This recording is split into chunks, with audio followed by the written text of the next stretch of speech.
Continuamos con el Evangelio de Marcos, como hemos visto hasta ahora. Yo creo que hay experiencias que nosotros vivimos, hay experiencias en nuestra vida que las palabras no alcanzan para describir esas experiencias. Incluso ni para capturar siquiera el significado de esas experiencias. Y este es uno de los pasajes donde realmente las palabras no alcanzan para describir el momento en que Marcos nos está narrando este hecho. Pero uno tiene que preguntarse por qué Dios ha usado a Marcos para revelar este pasaje tan importante para nuestra vida. ¿Cuál sería el contexto? ¿Qué estaría pasando en la vida de los discípulos? ¿Qué está pasando también en nuestra vida? Que Dios pone en el corazón de Marcos revelar este pasaje.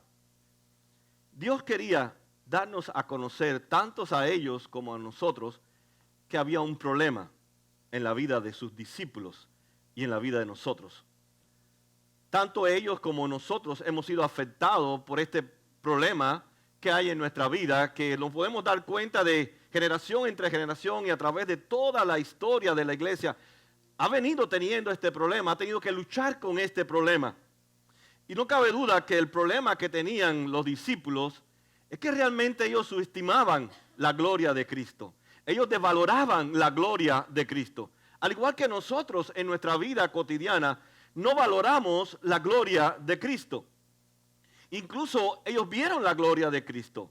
Nosotros también seguimos viendo la gloria de Cristo porque ya no vemos a Cristo físicamente, pero Cristo ahora vive en nosotros a través del Espíritu Santo.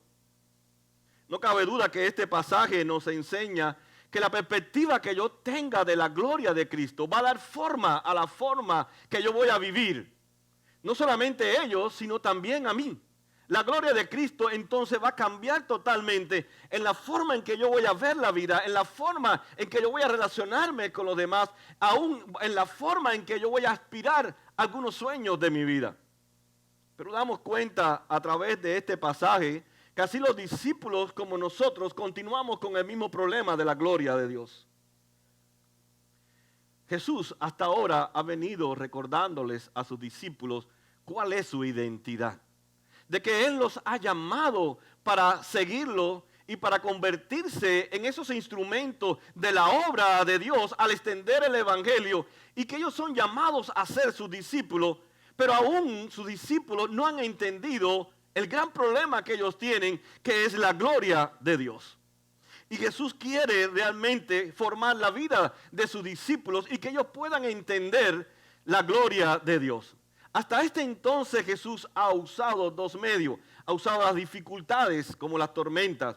Ha usado diferentes situaciones donde se han tenido que enfrentar, donde ellos totalmente han mostrado su incapacidad para resolver cada situación de su vida que se les ha presentado.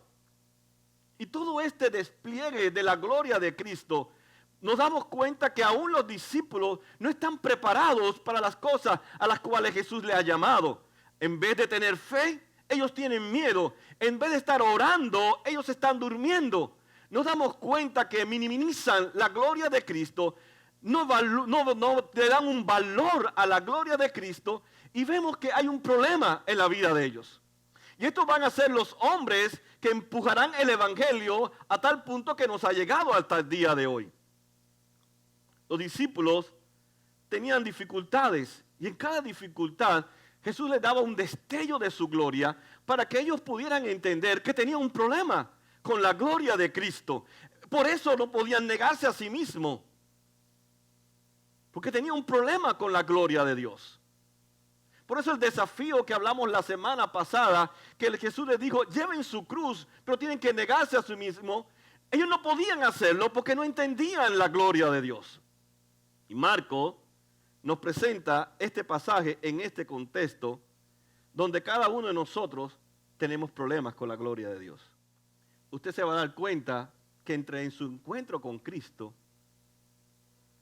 y un día que usted partirá de regreso a la casa de Dios, hay una guerra en su corazón por la gloria de Dios. Hay una gloria que siempre quiere dominar nuestro corazón y compite con la gloria de Dios. Y muchas veces ni siquiera nosotros nos damos cuenta de eso. Yo le pregunto a cada uno de ustedes, si nosotros no hacemos lo mismo con los discípulos? Cuando dudamos, cuando nos quejamos, cuando no somos generosos, cuando nos falta el gozo, cuando realmente no tenemos un compromiso por seguir a Jesús de cerca, ¿acaso no es un problema que estamos teniendo con la gloria de Dios? En cada circunstancia de nuestra vida nos damos cuenta que hay alguien que quiere arrebatarnos la gloria de Dios y compite con la gloria de Dios. Y muchas veces cedemos a esas falsas glorias y la gloria de Cristo, una vez más, es minimizada en nosotros. Una pregunta que debemos hacernos: ¿cómo la gloria del Cristo resucitado le ha dado forma a nuestra vida? ¿Acaso la gloria de Cristo es mi motivación? ¿La gloria de Cristo es la que me empuja a seguirlo y ser más allá de lo que debo hacer? Realmente la gloria de Cristo es lo que me deja pensar, hacer y querer y desear trabajar en el reino de Dios. ¿O acaso realmente nos damos cuenta que la gloria de Dios no es nuestra principal motivo y empuje hacia hacer la voluntad de Dios? Muchas veces nuestros corazones están capturados por otras glorias. Y eso es un tema que viene desde el libro de Éxodo capítulo 24. El pueblo de Israel en el Antiguo Testamento tenía un problema de la gloria de Dios. Por eso ellos preferían estar en Egipto, donde ahí las cazuelas podían ser realmente algo que los satisfacía, a pesar de que sabían que habían estado en una tierra de esclavitud. No cabe duda que el problema que aún sigue prevaleciendo en la iglesia es con la gloria de Dios. Y la gloria de Dios fue manifestada en el Antiguo Testamento y fue manifestada una vez más, repetida la escena a través de la transfiguración en Cristo, para que el pueblo de Dios se sintiera satisfecho únicamente con el Dios de Israel. Y nos damos cuenta que esa es la historia del Antiguo Testamento. El pueblo siempre estaba insatisfecho con Dios. Por eso buscaba nuevos ídolos, por eso buscaba hacer otras cosas diferentes que no tuvieran que ver con el Dios de Israel. Y ese es el gran problema que tenemos nosotros. Estamos insatisfechos con Dios. Cristo no es suficiente para nosotros. Por eso buscamos otras falsas glorias que compiten con la gloria de Dios.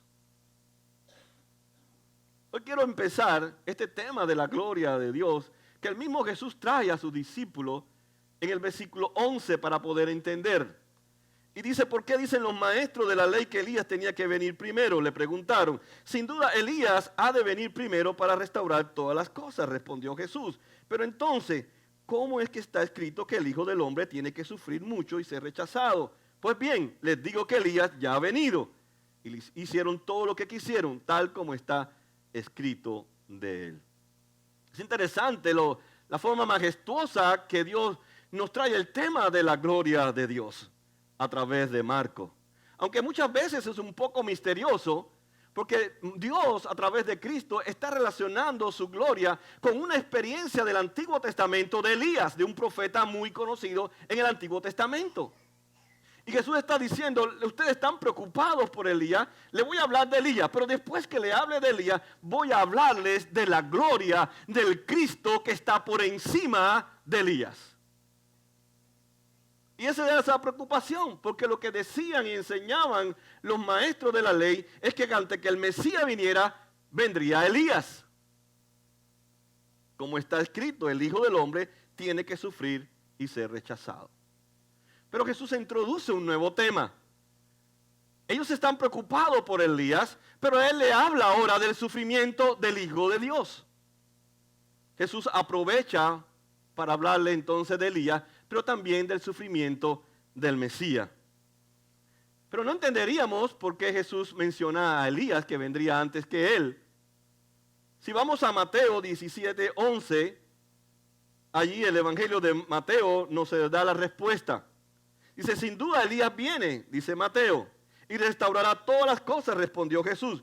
Pero le digo que ya Elías ya vino, y no lo reconocieron, sino que hicieron con él todo lo que quisieron. de la misma manera va a sufrir el Hijo del Hombre a manos de ellos. Entonces entendieron los discípulos que les estaba hablando de Juan el Bautista. Así que Jesús le dice que ese Elías que iba a venir primero era Juan el Bautista. Y Juan el Bautista sufrió, y dice, así como sufrió Juan el Bautista, también voy a sufrir yo. Por tanto, Jesús le está diciendo a su audiencia que ellos necesitaban no solamente un Salvador que mostrara una gloria asombrosa, sino que también necesitaban un Salvador que haya sufrido. Para poder entender que Jesús había llamado a su pueblo a una relación con ellos, y en medio de sus angustias, en medio de su sufrimiento, en medio de la insatisfacción, Cristo estaría con ellos para siempre, a través del poder de su Espíritu Santo. Necesitaban entonces un Salvador que mostrara su gloria. Es suficiente. No necesitamos otro Salvador.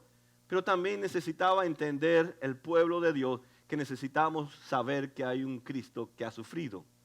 Que por tanto en cada una de las realidades duras de este mundo caído, Él también tuvo que padecer como nosotros, para poder identificarse con nosotros y no hacer un Dios inaccesible, sino un Dios que se acerca a nosotros, entiende nuestro sufrimiento, entiende nuestra insatisfacción. Por eso Él ha venido para satisfacer nuestra vida a través de su gloria, de su shekinah, de su presencia eterna.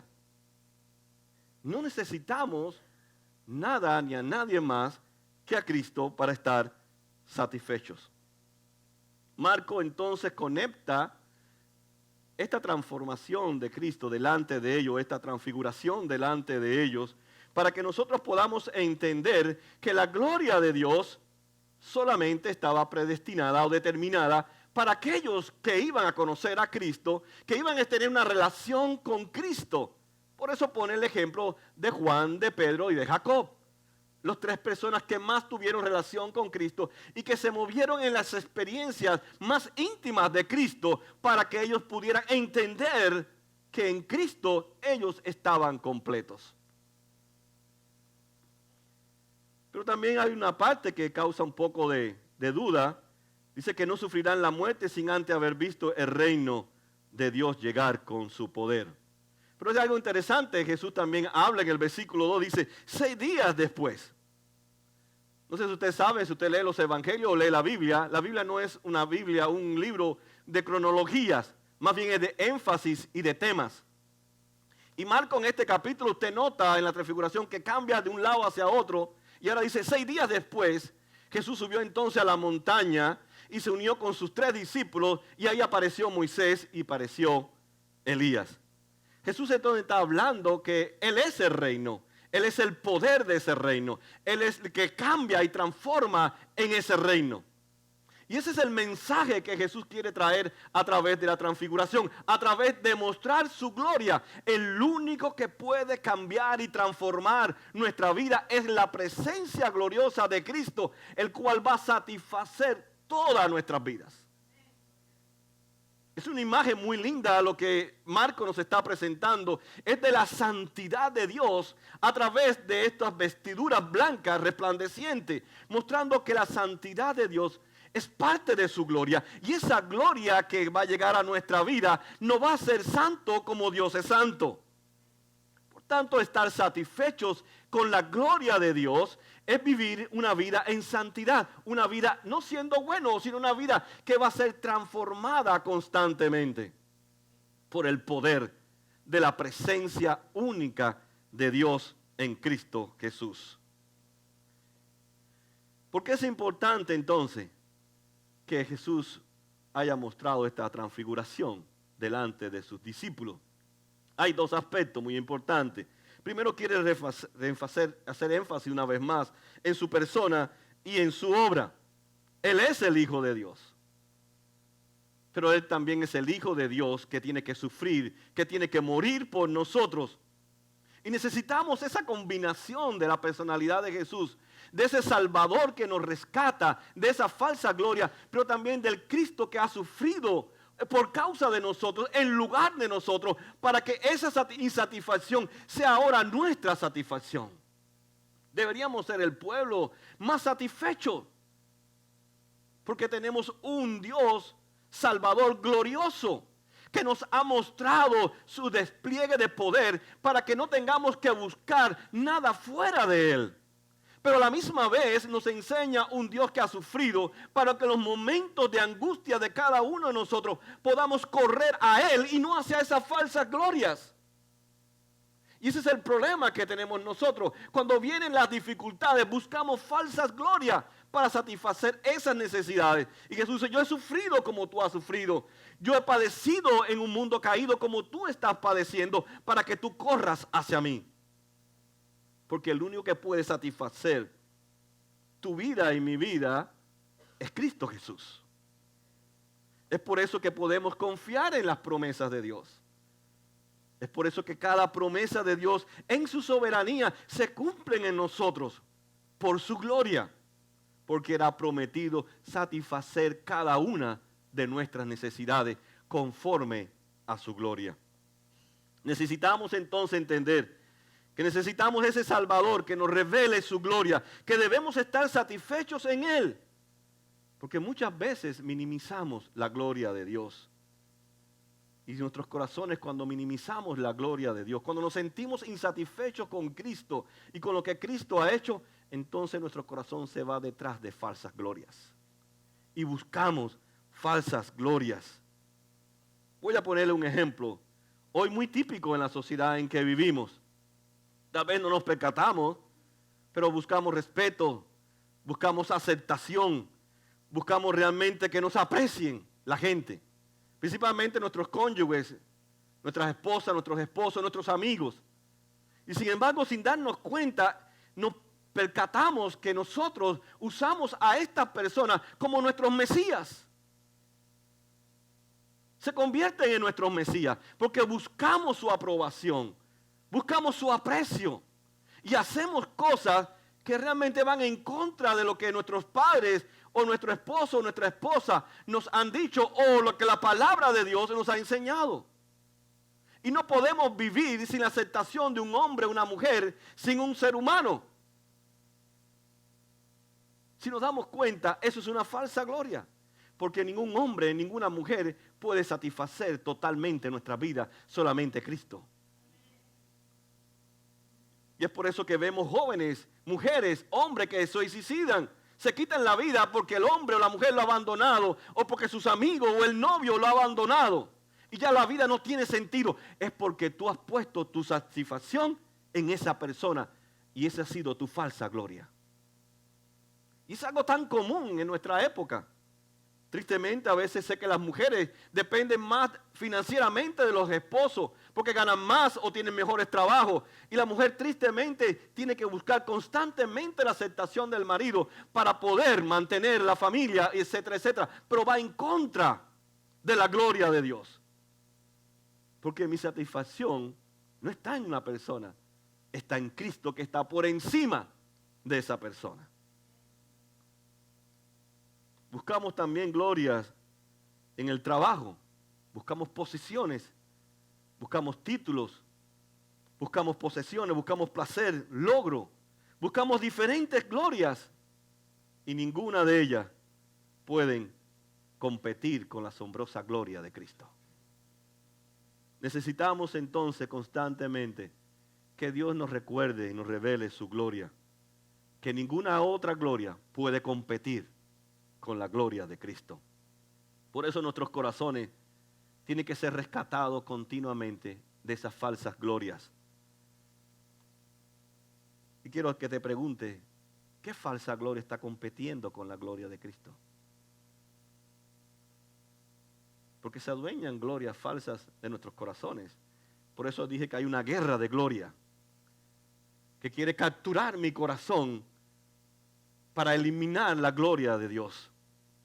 Sin embargo, Cristo lo ha hecho todo para que su gloria destruya todas las falsas glorias y solamente tu satisfacción esté en Cristo Jesús. Estamos completos en Él.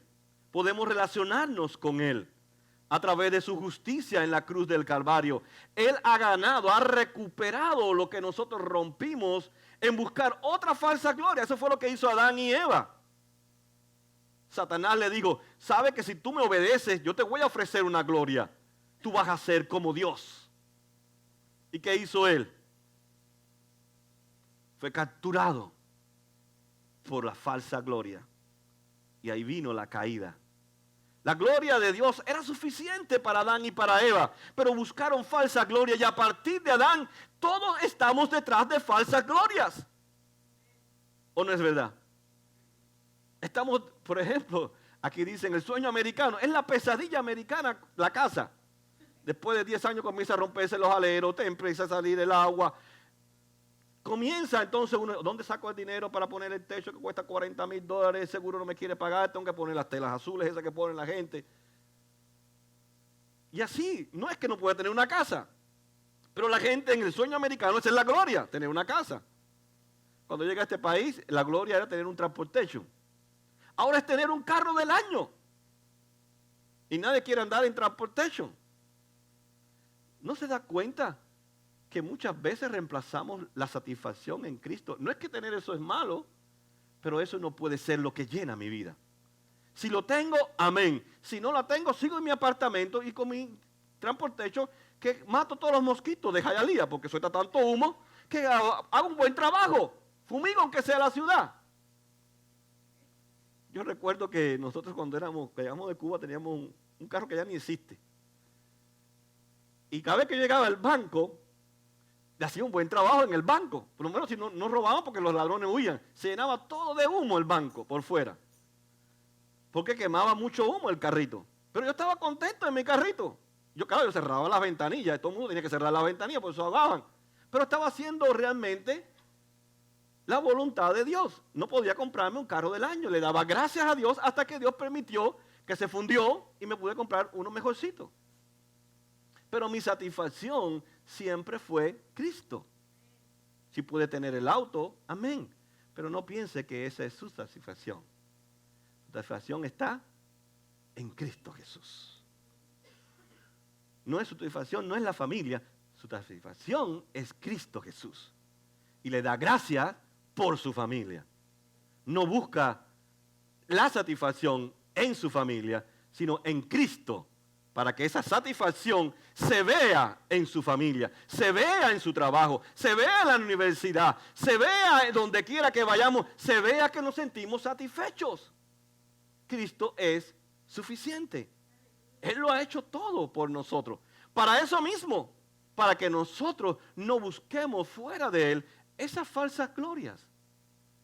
Necesitamos entonces darnos cuenta que nuestra esperanza está en una persona que se llama Cristo. No está en un lugar, no está en una persona, no está en un estatus, está en Cristo Jesús. Ahora Marcos pone este pasaje, la segunda motivo es para que nosotros podamos encontrar vida, porque esas son las falsas glorias, nos ofrecen falsas vidas. Quiere entonces que encontremos vida donde hay vida, y nos sentamos satisfechos con esa vida que es Cristo Jesús. Él es la vida. Y en Él debe estar toda nuestra satisfacción. Todo lo demás nos llevará a la muerte. Y quiere que conozcamos que esa gloria, esa satisfacción en Cristo nos permite mantenernos libres del pecado. Porque esas falsas glorias que buscamos es pecado. Va en contra de la voluntad de Dios. Jesús se llevó con él a Pedro, a Jacobo y a Juan y los llevó a una montaña alta donde estaban solos y allí se transfiguró en presencia de ellos. Dice que su ropa se volvió como un blanca, resplandeciente, como nadie en el mundo podría blanquearla. Cuando uno lee el pasaje, automáticamente hay que ir a Éxodo 24, cuando Moisés pidió al mismo Dios que le mostrara su gloria, que le mostrara su presencia, para estar satisfecho con la presencia de Dios y no buscar otros ídolos en Egipto a los cuales ellos estaban acostumbrados a pedirle y a rogarle para que hicieran algunos favores a su pueblo. Dice, enséñame tu gloria, muéstrame tu presencia para estar satisfecho y poder seguirte. Él se llevó, dice Éxodo 24:1, Aarón, a Nadab y a Abiahú y a 70 ancianos de Israel, incluyendo a Josué. Dice Marco que Jesús se llevó a Pedro, a Jacobo y a Juan y también lo llevó a una montaña alta. Tanto en el hebreo como en el griego, cuando Jesús habla de la transfiguración, está hablando de una metamorfosis, está hablando de una transformación radical. Dios quería con Moisés que hubiera una transformación radical en la vida de Moisés, a él ver un destello de la gloria, de la presencia de Dios. Que sentirse satisfecho en Cristo hubiera cambiado totalmente no solamente la vida de Moisés, sino del pueblo de Israel. Y es lo mismo que Jesús está queriendo lograr con sus discípulos. Que haya una transformación radical en la vida de ellos.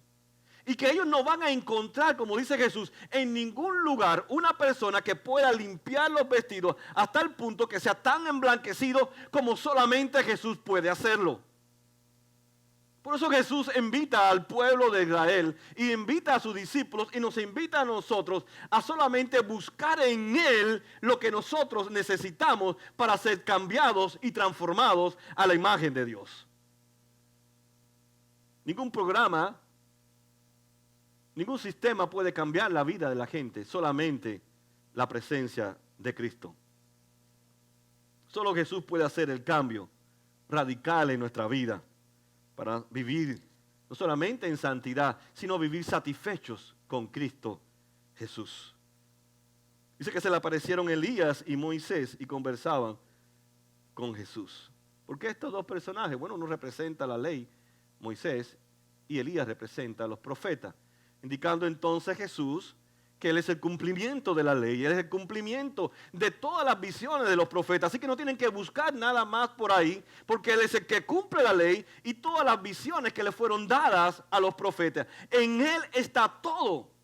En Él está el cumplimiento de toda la revelación de Dios. Así que no hay manera en que podamos escapar a esta realidad de que en Cristo deberíamos estar todos satisfechos. Y Él argumenta a través de la ley y los profetas, habla de Él. En Él está toda nuestra satisfacción. Pero pone a Pedro en el escenario. Dice que no sabía qué decir, pero estaban todos asustados. Cuando habla en el griego de estar asustado, no es tener miedo, es tener un temor reverente. Es lo que habla. Todos al presenciar la gloria de Jesús tuvieron un temor reverente ante Cristo. Y yo a veces me pregunto, ¿realmente como iglesia, como pueblo de Dios, mantenemos ese temor reverente delante de Cristo? ¿Realmente cuando adoramos a Dios, pensamos que estamos adorando a Dios? Hay algo muy típico hoy en el posmodernismo dentro de las iglesias cristianas. ¿Saben que puede haber una iglesia sin Cristo? Hoy hay iglesias sin Cristo. No, pues, es imposible, pero es una realidad. Y les voy a poner un ejemplo. ¿Cuántas personas no van a una iglesia por un predicador particular? Una iglesia sin Cristo. ¿Quién es el Cristo? El predicador. ¿Cuánta gente no le gusta cierta iglesia por la adoración? Esa no es la adoración que me gusta, más moderna, una gran banda, etcétera, etcétera, etcétera. Van a la iglesia, la adoración no es mala, pero el centro de adoración no son los músicos ni la música. ¿Quién es el centro de adoración? Es Cristo. Entonces muchas veces nosotros convertimos todos nuestros actos religiosos como nuestra única motivación e inspiración para congregarnos como pueblo de Dios. Pero no es Cristo el centro. O que de los programas de jóvenes o de niños, vamos a cierta iglesia, tiene un excelente grupo de jóvenes, un excelente grupo de niños y tiene todo un sistema bien montado y a esa iglesia voy. Pero ¿qué pasa? Se planta una nueva iglesia, supera el programa, supera la adoración, supera el predicador y ¿qué hace la gente? nos vamos hacia el otro lugar. ¿No sabe? Una vez escuché una persona que dice que la iglesia es como un vacuum clean. ¿Sabe lo que hace el vacuum clean? Y jala gente de aquí y jala gente de acá, por un lado y por el otro. Son iglesias sin Cristo, porque el centro es Cristo Jesús. No es el predicador, no es la música, es Cristo Jesús. Él es que me motiva, que me inspira. De todas maneras, la adoración no es la música, la adoración es mi vida. Mi vida debe ser un acto ¿de qué? De adoración a Dios. En todo tiempo debo estar leyendo la palabra, no solamente con el predicador, debe ser la palabra, porque la palabra sin Cristo no valdría de nada ni serviría para nada. Por tanto, el centro de la palabra es Cristo y Cristo debe ser encontrado en cada página de la palabra y cada uno de nosotros debemos encontrarnos con Cristo a través de la palabra. No hay que esperar al predicador. La palabra se convierte en un estilo de vida en mi vida. ¿Se da cuenta que muchas veces en el posmodernismo hemos convertido hasta la Biblia siquiera en objetos de adoración, cuando el único que debe ser objeto de nuestra adoración es Cristo Jesús? Lo que la palabra de Dios nos llama a cada uno de nosotros es surrender, es rendirnos totalmente a la gloria de Cristo, a que Él es suficiente en mi vida. No quiere decir que usted no necesita a sus padres, ni sus amigos, ni el trabajo, ni la sociedad, pero nada de eso puede sentirte a ti totalmente satisfecho. Son elementos que Dios usa en nuestra vida para mostrarnos que la gloria de Cristo es superior a las demás glorias que tratan de conquistar nuestro corazón. Dice que Pedro tomó la palabra y dijo, está bien que estemos aquí. Podemos levantar 3 albergues, uno para ti, uno para Moisés y otro para Elías. El pobre Pedro siempre metiendo el pie equivocado. Ese era el mejor líder, pero siempre estaba desubicado. No entendía las cosas, pero por lo menos sabemos que no entendía. ¿Ya? Por lo menos lo decía. Y Jesús podía ayudarlo, pero él el mismo sentir de los demás. Jesús dijo, entonces, esta gloria es para preservarla. Es para mantenerla para mi vida, para sentirme cómodo en esta gloria. Y dice Jesús, no dejemos pasar este momento. Pero no entendía que la gloria de Dios no se puede retener porque es la presencia de Dios. Y no entendió, vamos a hacer 3 albergues para mantener la gloria en un lugar específico, en un tiempo específico. Pero la gloria de Dios no es para mantenerla y preservarla. La gloria de Dios es para que cambie y transforme nuestra vida y sea un estilo de vida en nosotros. Pero para Pedro era más fácil mantener la gloria de Dios como algo asombroso y resplandeciente y mantenerla a distancia. Pero Jesús dice, no, esa gloria es para que seas tú, Pedro, transformado y cambiado y santificado por Dios. A veces también nosotros nos pasa lo mismo. Y caemos en el externalismo. Las cosas externas son más importantes para nosotros que el Dios que quiere transformar y cambiar nuestras vidas. Dice Pedro, entonces nos enseña que él tenía que ubicar su esperanza solamente en Cristo Jesús. No solamente para un momento de la vida es que puedo sentirme satisfecho con Cristo. Jesús le está diciendo a Pedro, Pedro, yo debo ser tu satisfacción todos los días de tu vida. Y nosotros como creyentes, como cristianos, podemos tener la confirmación del Padre cuando dice, escúchenlo. En Él yo tengo alegría, en Él yo tengo complacencia. Y eso nos confirma la Trinidad, de que esta verdad es para vivirla. De que la gloria de Dios no solamente debe dejarnos asombrados, sino que esa gloria es para saber que Él ha venido para que nosotros no busquemos otras falsas glorias. Él ha sufrido por nosotros, para destruir esa falsa gloria que antes dominaba nuestras vidas. Y que ahora cuando pasemos por diferentes situaciones difíciles de nuestra vida, aún traumáticas de nuestra vida, podamos entender que podemos correr a un Cristo que me entiende. Y que sabe que muchas veces tengo dudas. Que muchas veces sabe que me siento fracasado, que me siento angustiado. Pero puedo correr y saber que en Él puedo recuperar esa satisfacción. Porque es una lucha. Nadie puede decir que 100%, día tras día, minuto tras minuto, nos sentimos satisfechos con Cristo. Por eso buscamos falsa gloria. Pero Dios nos recuerda a través del poder de su Espíritu Santo que vive en nosotros, que podemos volver a correr a la gloria verdadera, que es la presencia de Cristo.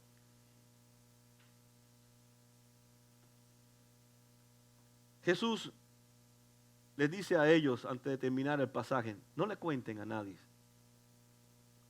No es porque no quería que dieran testimonio, es porque necesitaban ver la muerte y la resurrección de Cristo. Para que ellos pudieran entender que Cristo es su única satisfacción. Pero ya nosotros hemos leído, hemos experimentado la muerte de Cristo y la resurrección. Por lo tanto, a nosotros, del otro lado de la historia de la cruz, debemos sentirnos ya totalmente satisfechos. Cristo murió, resucitó, ha subido a los cielos, está intercediendo por ti y por mí, para que nosotros no seamos más capturados por la falsa gloria, sino por la verdadera chequina presencia de Cristo en nosotros. Y hasta que Cristo no resucitó, es que los discípulos no entendieron que era suficiente la presencia de Cristo. Pero ya Cristo ha resucitado, y esta gloria, esta presencia debe transformar, debe cambiar todas mis insatisfacciones en una sola satisfacción, que es Cristo Jesús.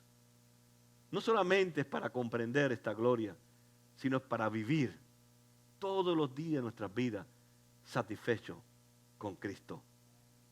¿Qué nos podemos llevar de este pasaje? Marcos nos quiere llevar a que entendamos que no hay comparable ninguna otra gloria con la gloria de Cristo. Que cada uno de nosotros deberíamos sentirnos totalmente satisfechos con Cristo. Jesús quería algo práctico para la vida de ellos, algo práctico para la vida de nosotros, de que esa gloria transformara la vida de sus discípulos. Que esa gloria, esa presencia de Dios, de sentirnos satisfechos totalmente con todo lo que Cristo ha hecho por nosotros. Esa gloria de Dios transformara nuestra vida de tal punto que impactara cada cosa que hacemos, cada pensamiento que sube a nuestra mente, cada acción sea tocada por la presencia de Cristo y Cristo sea reflejado en cada actitud nuestra, en nuestra vida cotidiana. Pero hoy a veces el mundo ve a la iglesia como insatisfecha, porque andan buscando. Una cosa que yo escucho que yo digo, ¿cómo puede ser posible? Muchos dicen, bueno, le damos celulares a los niños para que estén seguros. ¿Tu seguridad está en un celular? ¡Wow! Qué poco concepto tienes de la protección de Dios. No conoces la soberanía de Dios. ¿Usted cree que un objeto, un device, pueda proteger la vida de tu hijo? Eso es una falsa gloria. Y eso lo decimos nosotros. Si no es a través de Facebook, no podemos compartir el Evangelio. Una falsa gloria. Porque Pedro, ni Juan, ni Pablo tenían Facebook. O tenían Facebook. Pues yo no me enteré. O lo tendrían escondido. Y llevaron al mundo de su tiempo el Evangelio. Cristo es suficiente. Pero nosotros hemos querido reemplazar a Cristo con muchas cosas. No quiere decir que usted no use la tecnología, pero no diga que la tecnología va a ser lo que hace Cristo. Cristo debe ser nuestra satisfacción. Esa gloria que fue presentada a Pedro, a Juan y a Jacob, que es presentada a nosotros a través del Evangelio, es para que seamos libres de las falsas glorias de este mundo y quedamos capturados por la gloria de Cristo. Qué bello sería si estuviéramos convencidos, cada uno de las cosas que yo hago, quiero vivir para Cristo. Lo que hago lo quiero hacer para Cristo. Mis pensamientos lo quiero dedicar para Cristo. Quiero seguirte por fe y no por vista, aunque no tengan nada, como dice el salmista, aunque mis bolsillos, mis bolsas estén vacías, con todo yo confiaré en el Señor. Aunque no tenga ovejas, no tenga animales en los corrales, con todo yo confío en el Señor. No importa por qué circunstancia esté viviendo, mi satisfacción es Cristo Jesús. En Él estoy completo. Y esa gloria que ha sido revelada a través de Cristo, esa gloria que ha sido manifestada a través de Cristo, es para que yo viva siendo un hombre y una mujer satisfecho en cada circunstancia. En cada momento difícil de mi vida, poder mostrar que mi satisfacción está en una persona, está en un nombre, que es Cristo Jesús. Los discípulos no podían negarse a sí mismos hasta que ellos no entendieran que la única gloria verdadera es Cristo. Cuando entendemos que Cristo es nuestra única satisfacción, podemos entonces negarnos a nosotros mismos y dejar de pensar en nosotros y pensar en la gloria de Dios. Que el Señor nos ayude en medio de un mundo de tanta insatisfacción, de tanto que la gente anda buscando más y más. No les alcanzan $20, quieren $100. No les alcanza una casa, quieren tener 20 casas. No les alcanza, ahí tiene a Walmart. A Walmart lo que le interesa es destruir al ciudadano, a todo el mundo. Él quiere ser el único. Se da cuenta de las falsas glorias que hay en medio de nuestra cultura, pero eso se traslada también a nuestras vidas. Y una vez tuve una reunión de pastores y habló un judío, y ellos hacen algo que nosotros no hacemos. El hombre decía, Walmart vende los zapatos a $5, pero si yo voy a una tienda de un judío, tengo que pagar $15. Pero ¿sabe a dónde yo voy? A la tienda del judío. Porque Walmart no da el 10% a la sinagoga. Mi hermano sí da el 10% a la sinagoga y podemos ayudar a otros judíos y podemos mantener nuestras sinagogas y nuestros templos. Pero ¿qué hacemos nosotros? Oh, la tienda del hermano cristiano fulano de tal, el zapato $15. Claro, Walmart compra millones de un solo y se lo compra a la China y de $1 y después te lo venden 5. Y entonces decimos, no, 5 y 15 son 10 que me ahorro. Pero Walmart no da $1. Siendo las personas más ricas, uno de los más ricos, se pone a estar pidiendo dinero para la gente de las Bahamas. Eso está vergonzoso. Y todavía hay cristianos que van y le llevan las bolsas a Walmart. Es vergonzoso que esas compañías tan grandes estén pidiendo dinero para las Bahamas. Cuando ellos solos, si venden una tienda, reconstruyen Bahamas nada más. Y así ellos buscan su satisfacción en renombres. Pero el nombre que es sobre todo nombre nuestro es Cristo Jesús. Busque su satisfacción en Cristo. En su trabajo, en su escuela, donde quiera, en su familia. Muestre a su familia, estamos satisfechos. Porque Cristo lo hizo todo por nosotros. Es más, Él nos dijo, yo los voy a amar ¿hasta cuándo? Hasta el fin. No hasta que ustedes me amen, sino dice, aunque ustedes no me amen, yo voy a estar con ustedes hasta el fin para que ustedes me amen. ¿Lo podrá hacer alguien? No. La gente nos puede amar hasta aquí y ahí se acabó el amor. Pero Cristo dijo, yo te voy a amar hasta el final. Porque mi Shekinah, mi presencia, mi gloria va a ayudarte a amarme y a transformarte de tal manera que solamente tu corazón esté satisfecho con Cristo y ame a Cristo por encima de todas las cosas. Señor amado, gracias por tu palabra.